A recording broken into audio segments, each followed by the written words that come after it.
Why Daniel? Or could it have been anyone? No, not anyone.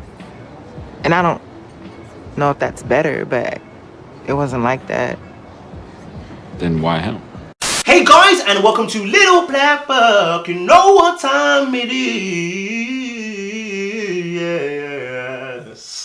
Alright, we're talking to you guys about Insecure episode 8. Yes, if you haven't been following the last few episodes, listen, we've been doing reviews all the way through. Go and check them out. If you're new to the channel, make sure you do me and do yourself a favor. Do me a favor, like, share, subscribe, click on that bell button for notification of the uploads. And for those of you returnees, you got the minerals. You got the minerals.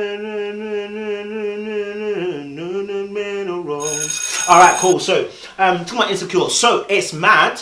Okay, we finally see Issa and Lawrence in the same place together, and what we're seeing now is a lovely little chemistry. So I really appreciated the fact, especially the aesthetics that was going on. I love the fact that, you know, they played in the scene where they were collecting art, and then they exchanged. They saw the colors, that she was in blue, he was in red. That was a lovely aesthetic, their camera work that was done. I love the fact that they had great banter as well throughout the whole show. I love the fact that Calvin came in and basically was like skirrat as well. That was ingenious as well. And I just love the conversation that was flowing, that they had from, you know, meeting each other at the bar where she dropped, all the way to the fact that they went to the art gallery, then they went to you know, to eat food, and then obviously back home, and then obviously yes, they slept together overnight, and then obviously we get the condola stuff. That's a quick rundown. But let's break some things down from the very jump. I want to tell you something about mental intimacy. Now, a lot of times when we talk about relationships, there are levels to relationships. We need different interlinking layers, and they are consciously done, right? They are conscious layers of things that we need to do in order to bring about a unity in a relationship. With Lawrence and Issa, what I noticed about them, especially in the other episodes, is their mental intimacy, their level of being able to communicate an idea and for each individual person to pick it up. What do I mean by that? In mental intimacy, the whole objective is that my ideas, my thoughts, my constructive thoughts are taken on board by the other person. And so we see in several instances with Issa, and we see with Lawrence, there's an interchange of humorous behavior around smart intellectual conversation. Point blank, when we see obviously them talking about the art, and they switch words when they're talking about a particular piece that they've seen, when they're at the dinner table, and they talk about certain things as well. There's also some conversation that's had pre going at the bar as well, but it's conversation. So these guys are always invested in mental intimacy, trying to exchange ideas and thoughts. That's what makes them so cool. Right? And so we see an emotional conversation happen also in the restaurant, which we'll deal with in the coming bits as well. But that conversation at the restaurant where Lawrence actually asks Issa, okay, Issa, like, you know what happened with the situation? And obviously Issa then explains about the fact that, you know, there was a whole process of time. For an entire year, nothing I did could snap you out of what you were going through. You didn't want to talk. You didn't want to go out. You didn't want to have sex. You didn't. I want to put this out here as well. Men, why do you think a whole year of starving your gal, in fact, you starving your girl for a whole year, she ain't your girl no more. If you're going to starve her emotionally, of emotional intimacy with yourself for a whole year, she ain't your girl no more. Issa didn't even cheat. Issa didn't even cheat. Like, a whole year of intimacy you starved them of. What should she do? A whole month of not being able to share your intimacy on an emotional level. Not sharing your thoughts intellectually. Not sharing your body space now because you don't want to have sex. So all of that because you felt embarrassed. And this is where men obviously sometimes get it wrong. We get embarrassed and then we can't be open because of toxic masculinity, of patriarchy, which we are perpetuators of and which we benefit from. But it also is a negative because we can't then express our feelings because it's not strong. And so what happens is now, when he's in a place where he wasn't working and he saw her going out to work, there was a depression that was setting on him, right? And he was unable to share that burden with her because he felt like he doesn't look like a strong man. He doesn't look like somebody who's strong. And this is what happens when we have toxic mindsets in terms of what is strong. And when we have toxic mindsets in terms of not being able to share our deepest feelings with that person we've got next to us. And sometimes you can have great intimacy, but because the situation, you don't know how to handle it, you shut the other person out. Right? And so this is why it was so important to have that conversation, especially if you're going to ever go back with an ex, After cheating, let me tell you something. You cannot go back without work being done. If somebody has cheated, there's work to be done. It's not a simple case of, I forgive you. Because there needs to be work and working through in terms of why it happened, where the person's mind is at, how they feel about the situation, have they even grown from that situation, have they learned their lesson, have they understood what it meant to you, have they understood what the betrayal meant to them. If they don't able to understand those things, it's going to be very difficult to move forward because there's a chance of one, repeating the mistake, two, also as well, the other person not feeling satisfied with the fact that I just, watching you get up and go to work was this daily reminder that I had nowhere to go, nothing to do. also they're given. So it's important that there's a conversation around what happened.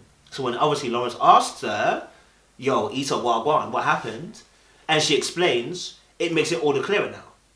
And now Lawrence is taking it in stride. And I rate that. He took it in stride. It hurt him, but he took it in stride. He deeped it. He understood. He had grown from that. And the thing is, obviously, both of them had grown immensely from the time they were together. Does that mean you should be together? Not necessarily. But I can understand it. I can understand why they would consider it. I can understand why they end up falling into bed together. Because they obviously make a great team. Doesn't mean to be together. Well, there needs to be issues that need to be addressed. Because there's PTSD from cheating. And playing it off like oftentimes shows don't actually show that. The PTSD of cheating. When someone cheats on you, it's trauma. And if you know anything about trauma, there is always PTSD oftentimes that comes from it because you recollect what happened and it forces certain narratives of behavior from yourself.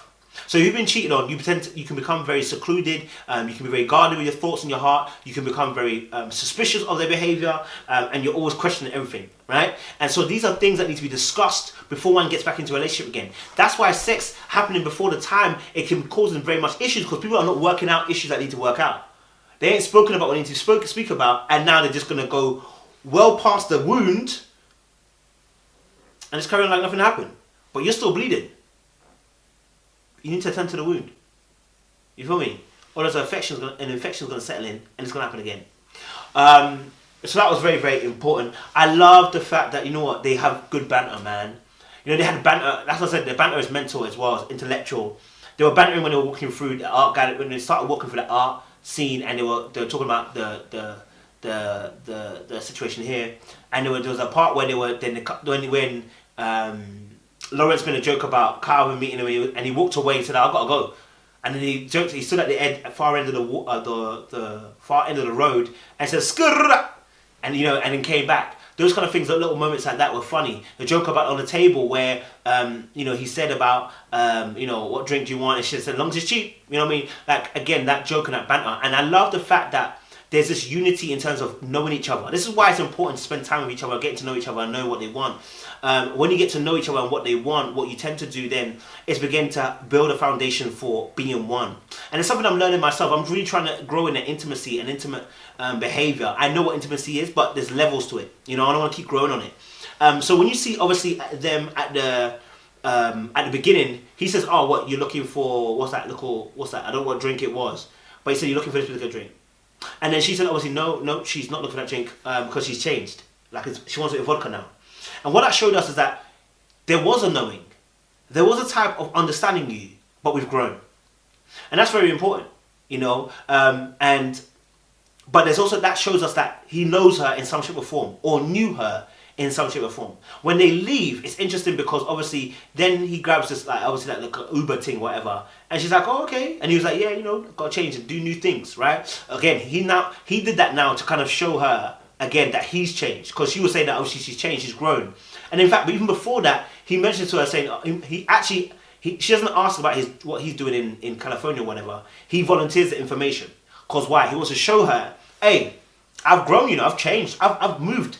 I'm not the same guy I used to be, And we all want to be that place. We all want to be different from when we met our ex-partners. Like, we want to be better.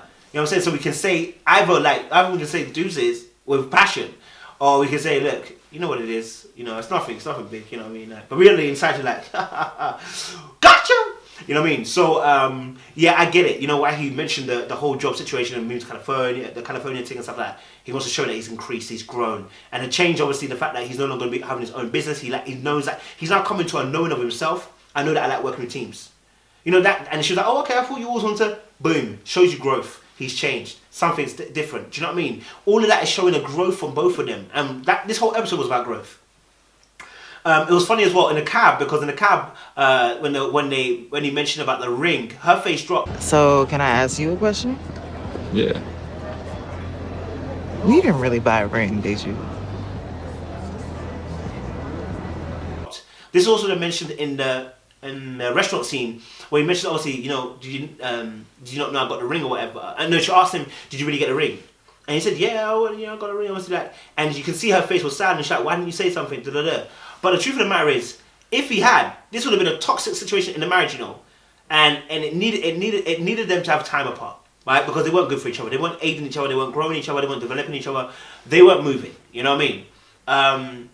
So I think for that particular purpose and reasoning, it was essential that they had a split time to themselves. But when they had that conversation about the ring, you can see that both of them really, really cared.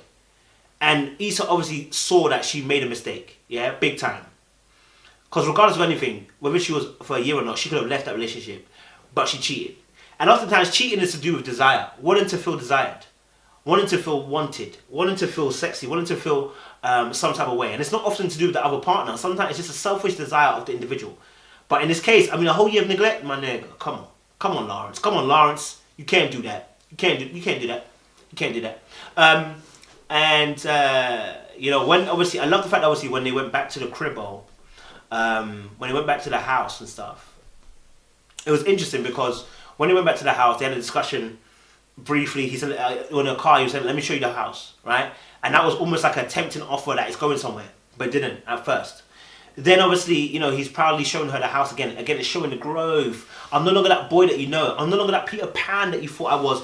I'm no longer that bachelorette boy. I'm a big man. Which was obviously then spoken about when she said obviously that you got that bachelor pad. And he was like, I ain't got no bachelor pad. It's a man, like proper man's house. Again, he's trying to show her that he's grown out of this attitude of being a boy, right? So it's interesting because then when obviously in the house, when she's about to leave, because obviously it's awkward with the condola situation. When he goes out to make a phone call, when he comes back, she's like, I don't want that to end. And I'm wondering if that she did that on purpose because she was like, I'm trying to close the deal. Like, I don't want Condola to come back, so I want to close the deal. I wonder if that was the case. But yeah, I mean, I really love the fact that they had some very key questions and conversation with each other. And I love the fact that when they said earlier on, no filter basically. Yeah, we're going to just say it as it is. It's going to be real and raw. Don't hold back. Because there's no growth from it. Do you know what I mean? So yeah, guys, that's the review of Insecure. What I want to say also is that, look, if you're in a relationship, you know, you're going to go back to an ex who cheated on you, please, guys, do the work. There's a lot of work that needs to be done. The person who cheated needs to also understand the impact of their decision. I'm not just talking about I feel remorseful for cheating on you. I'm talking about the fact that of the why. They need to start rectoring that as to why they did it and begin to decipher that to you. You also need to do work. You need to also say, these are my boundaries. This is what I'm good with. This is what I'm working with. This is what I want for the situation. Without that, this relationship ain't gonna work. You know what I mean? So, guys, don't forget mental intimacy, where you guys begin to discuss some intimate thoughts and ideas in your mind, all right? Keep doing that with your partners. Appreciate you. Stay locked. Stay loaded. More love.